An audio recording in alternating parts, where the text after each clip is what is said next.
says, "Stop judging, that you may not be judged. For as you judge, so you will be judged. And the measure with which you measure will be measured unto you. Why do you notice the splinter in your brother's eye, but do not perceive the wooden beam in your own eye? How can you say to your brother, 'Let me remove that splinter from your eye,' while the wooden beam is in your eye?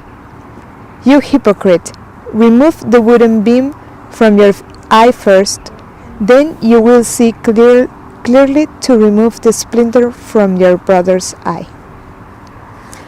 When I was preparing this, I've read this gospel before, and we always hear that you don't have to judge others. And I want to talk about this and another aspect of this gospel too. And it's interesting because the Lord is telling us not to just judge others, because He is the only one that judges. Cannot be part of a person, because He's the only one that truly knows us as we are. And when we judge others, it's not only unfair because we do not know the reality of someone else. Trying to be like God, because He's the only one that actually judges, because He has the knowledge of a person's life, so he can be able to tell or to to move. So He's the only one that can actually make a judgment, if we want to call it that way. But it's important to know that His mercy and His love is beyond everything, and that He, even though can judge us, He will do it with love. He will do it knowing our reality, knowing our wounds, and knowing why we are doing any kind of actions. But talking about judging and the judgment of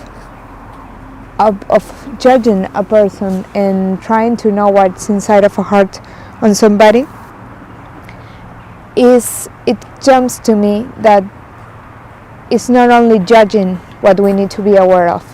We have to be aware about being judged too, because sometimes we can be afraid of others that could condemn us. And as we are not to condemn anybody, if we truly know who we are, if we know our true identity, which is being childs of God, we do not need to be worried about others judging us, because He is our true commander, to say somehow, and He's the only one that we should be transparent and truthfully like in front of Him. So if we are going to be judged, it's going to be by Him, not by anybody else. And that doesn't mean that we do not need to care about others, because we do, but we have to be first focused on what the Lord is asking for us. And as we cannot condemn anybody, we also, and this is the other aspect about judging, have to be aware of what others does. Because in the same gospel, little numbers in advance, we read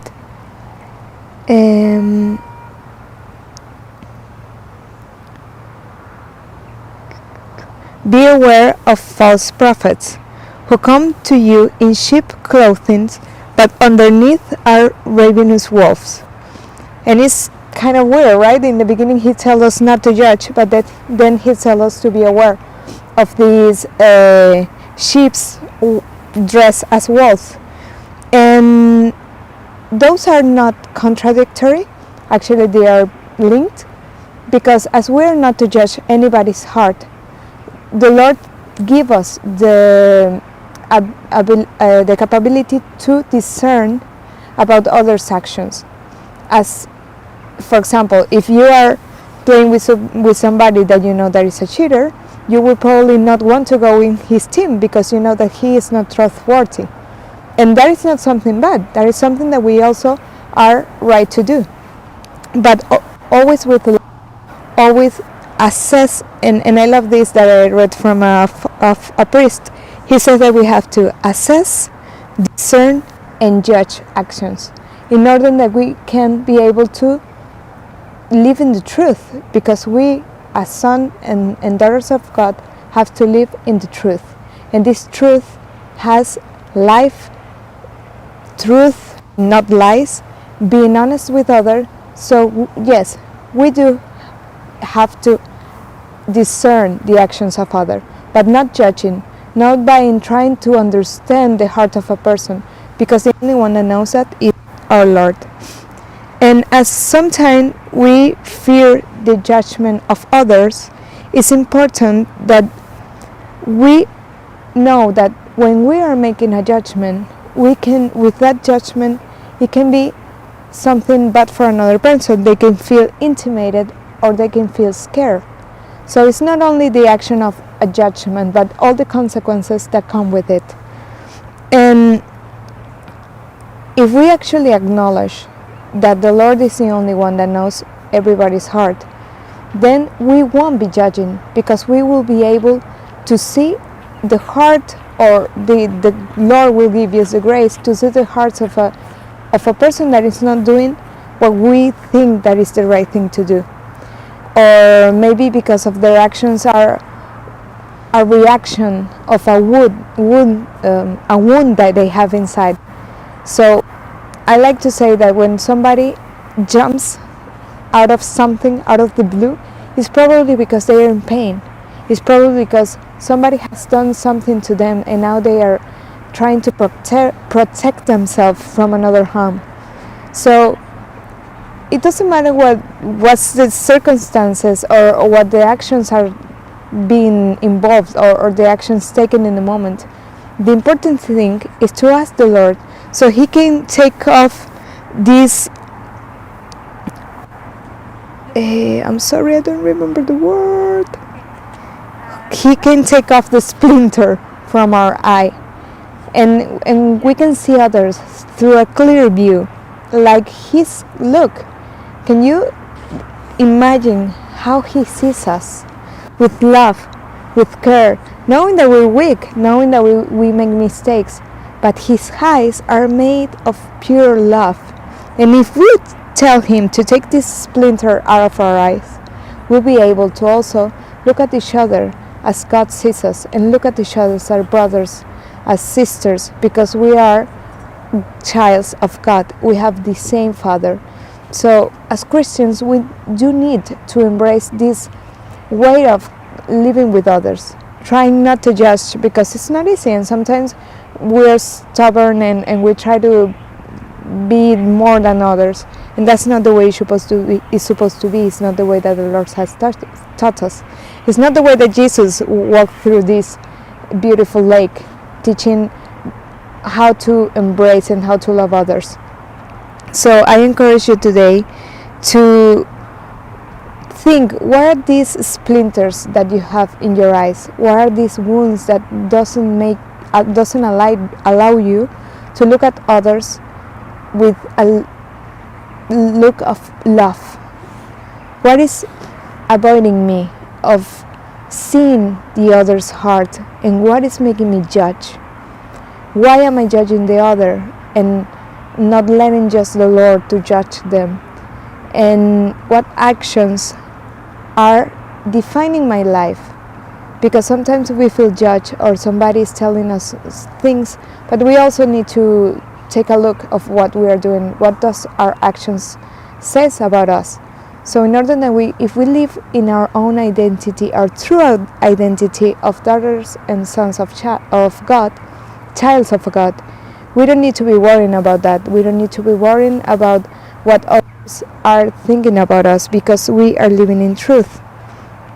And sometimes it can be something hard to do, but with these 3 steps that I think that can help us assess, discern, and judge actions, not just go judging the actions, not the person, the actions of a person. First, take a time to assess, what could it be? Why is it being done like this?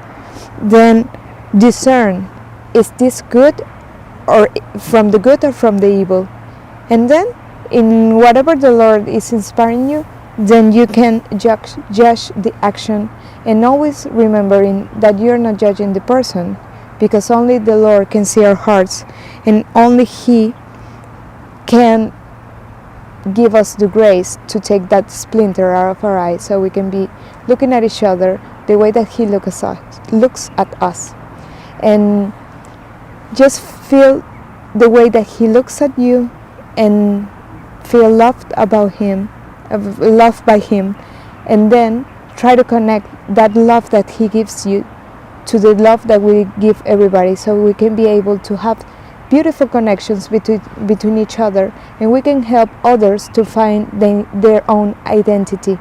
Because when we judge, what we are doing is tagging people with what we think they are, and that's not fair, because only the Lord knows who that person is, and only the Lord knows who I am, and He even knows it better than us. We are in this path of life, getting every day closer to Him, so we can be closer to the way that He created us, and our true and original identity.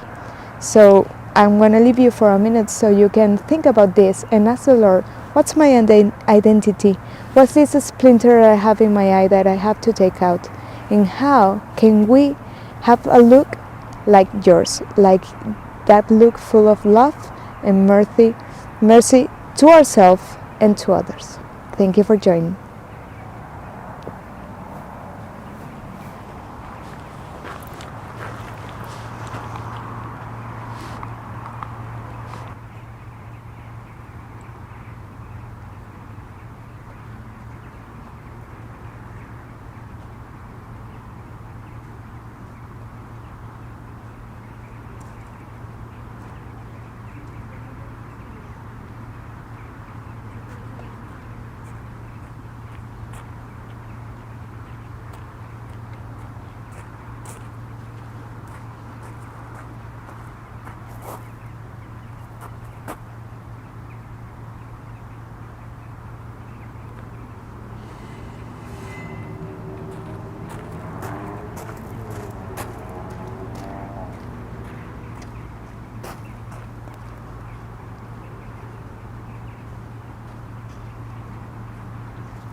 Abundevas Maya nectadasis ma tite malkuta meue sebiana aikana devas Maya abajada hablan lahma de suncana mia humana basbuka lana kaubai aikana dachna sbachne lechaibai Ulatalana le mesiuna e la pasana mendi.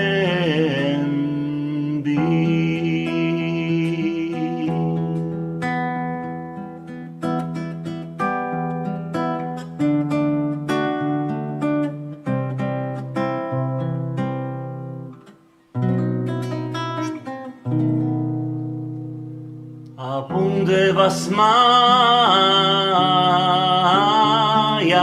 nectadasis ma tite malkuta meue sebiana aikana devas Maya abajada